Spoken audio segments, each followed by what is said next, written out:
I remember we had an election night party at a supporter's home, and the first results came out, and Neysa said, "This is not good." And I was like, "What do you mean?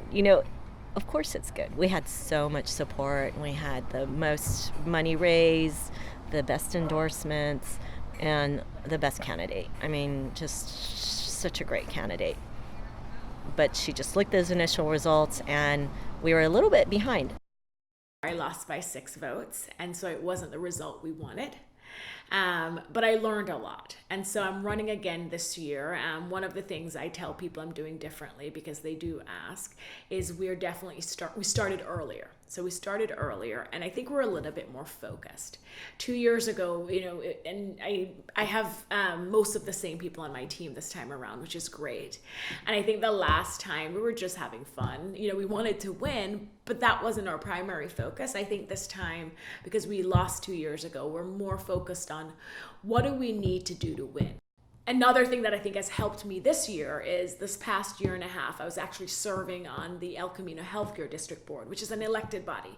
And so I was able to demonstrate, and you talk to anybody who worked, and my term expires in December, but you talk with anybody who has worked with me on the board, they'll tell you I showed up, I was always prepared, I asked the questions, even though I was doing all these other things. So I proved to myself and a lot of people that I can do it. She had a real decision to make as far as running to keep that seat, because that seat was up for election, or to run for city council. If things are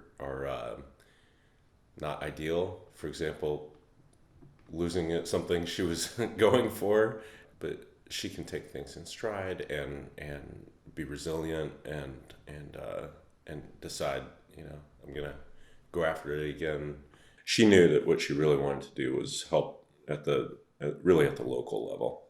So I was born and raised in Jamaica, moved to the U.S. permanently when I was 18, did my undergrad at Florida International University in Miami, studied political science and international relations, and then went to law school at Georgetown in D.C. That's actually where I met my husband. And then he decided he wanted to move to California after law school, and so I followed him. I have to say my kids are, they're doing well, they're very supportive. My husband, we're all in it together. They wanted to do an ad for me. So they did an ad that was in the local paper, and I think it's on our Facebook page, where they said, we're behind our mom 100%, and that is so true. Yeah, so it's not easy. I mean, as a working professional mom with all these different responsibilities, it really requires you to focus on what you need to do each day.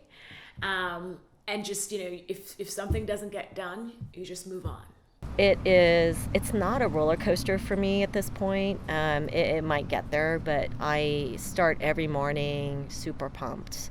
But it's all balance, and I think about like our campaign, and Neysa's message and her approach to leadership is balance. It's listening to everybody and getting people on board, and that's kind of what we try to do with our campaign team also. And we're all very tired. So on some days we're excited, especially if we have a good day where we meet a lot of people who say they're voting for me. So we feel good. We're like, okay, this is good. This is what we want to hear.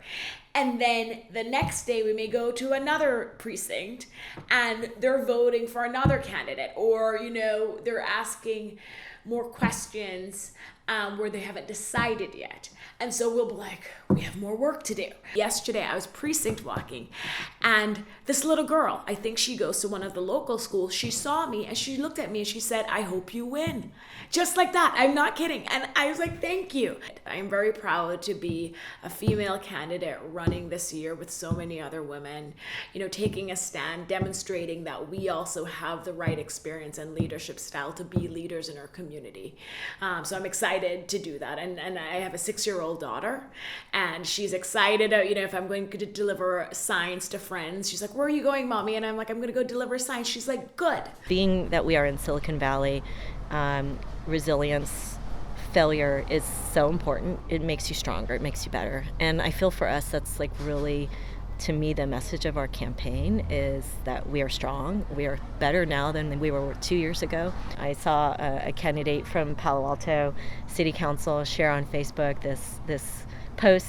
If you know anybody working on a campaign right now, give them a hug. And so I shared it with my people, and I said, not only that, a martini and a back rub would be nice. So thank you again for coming. And what are we going to do on November 6th?